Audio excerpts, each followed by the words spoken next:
cooking or to be writing your briquettes, let them stand on the sigiri, write them. By the way, it's very dangerous. By the way, another thing, I have a certificate from UNBS for my charcoal briquettes that we are making. It's called United Briquettes. We have a certificate.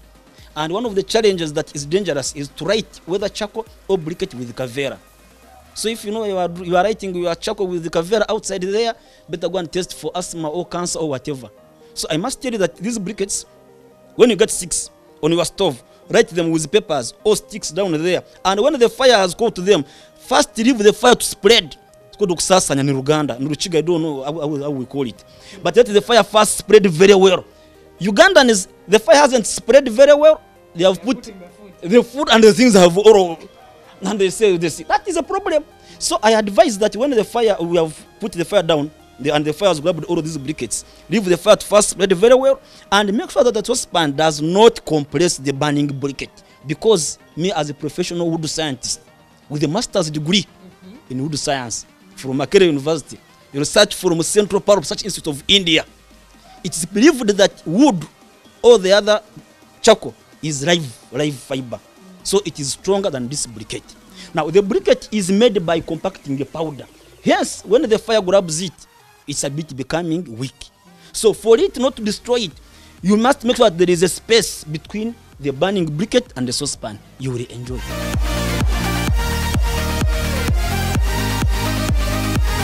If you are going to use the charcoal, the sack, 3 weeks it is done. So anybody who is interested and who can be patient and who can come and we first show him how to use. No, if you just send someone to come and buy briquettes from us, really it's a mistake also. Come and we show how to use it and you do it. So we have this type, we have the second type, we have the third type and the fourth type. So we have 3 types of briquettes with different models as you are seeing them here. Anybody who's interested, come. If you need small money, I can provide some small transport.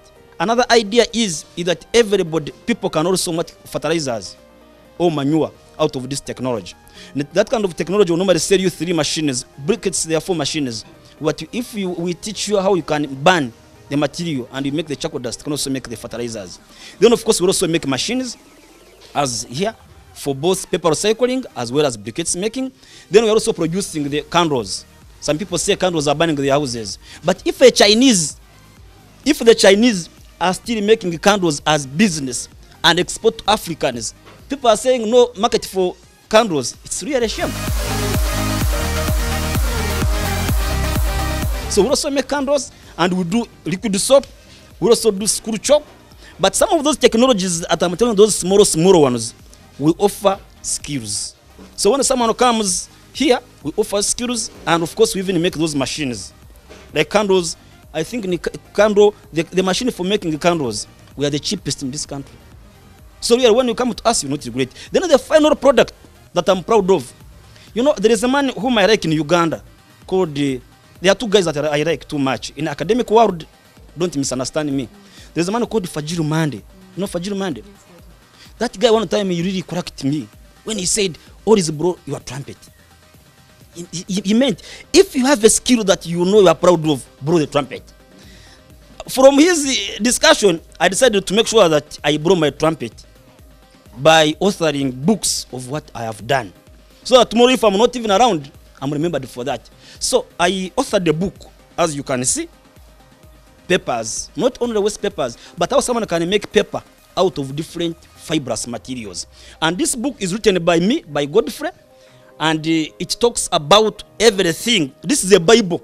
I think we have a Bible about Jesus and what, but this is a Bible for paper recycling, paper making. I believe if every student in Uganda was to have this kind of book, they would think a lot. And I normally tell people that when our children are empowered with the technology or with the skill for making paper, they will not make only paper out of materials, but they can make toilet paper, they can make pads, and other products which are all from fibrous materials. So I have a book about that technology, and it only goes for only 40,000, really. So if someone can buy a novel about nonsense, not nonsense, but if someone can buy a novel about story, if you buy a book about really practical product, 40,000, it's not a lot of money. Is it a lot, really? I have another book about how someone can make charcoal briquettes. This is like a summary book. It's just to the point. Shows you how you can make charcoal out of waste material, how you can burn, how you can crush, can sieve, add cassava flour, compact, make the charcoal, put there, money.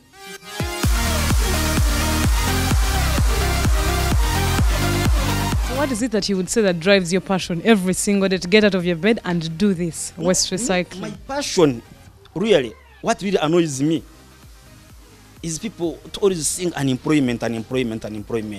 Yet I see we have a lot of resources.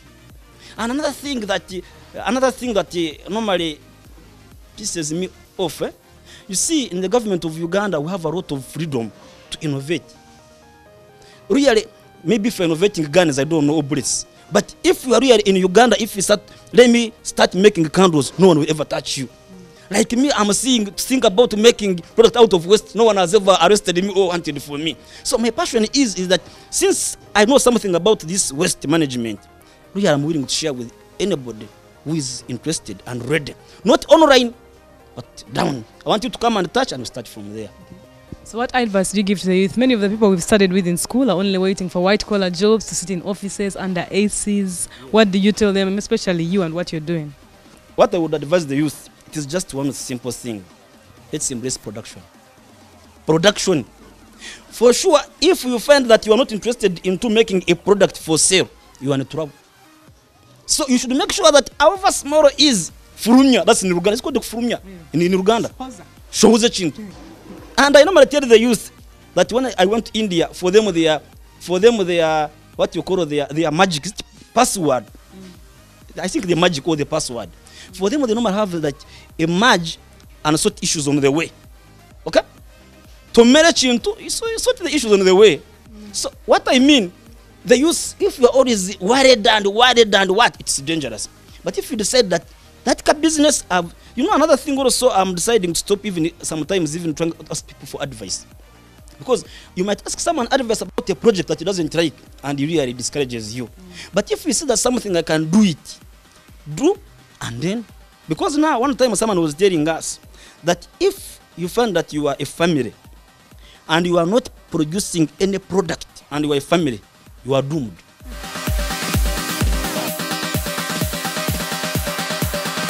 To date, what challenges have you gone through to actually be where you are?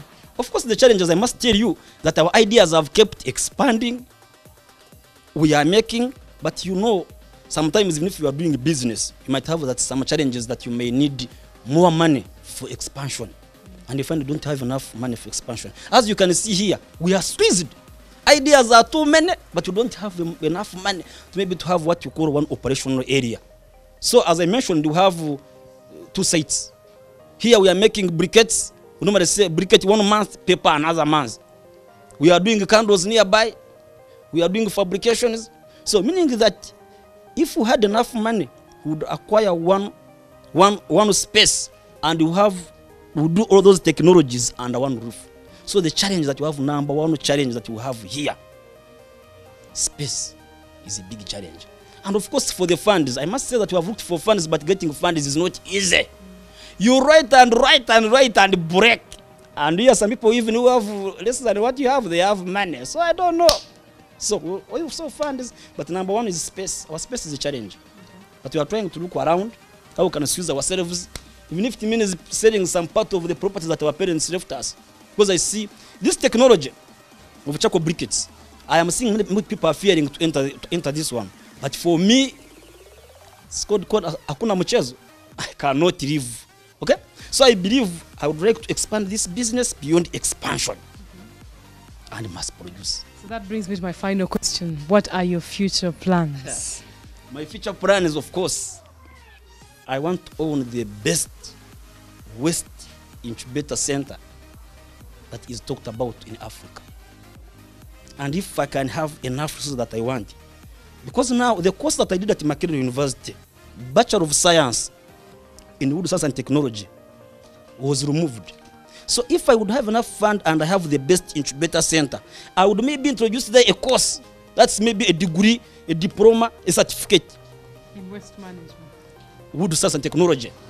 And maybe in that course I embed there pulp and paper processing, because in Uganda no one is studying pulp and paper, and that's why we don't make papers. 95% of papers in Uganda are being imported. Why?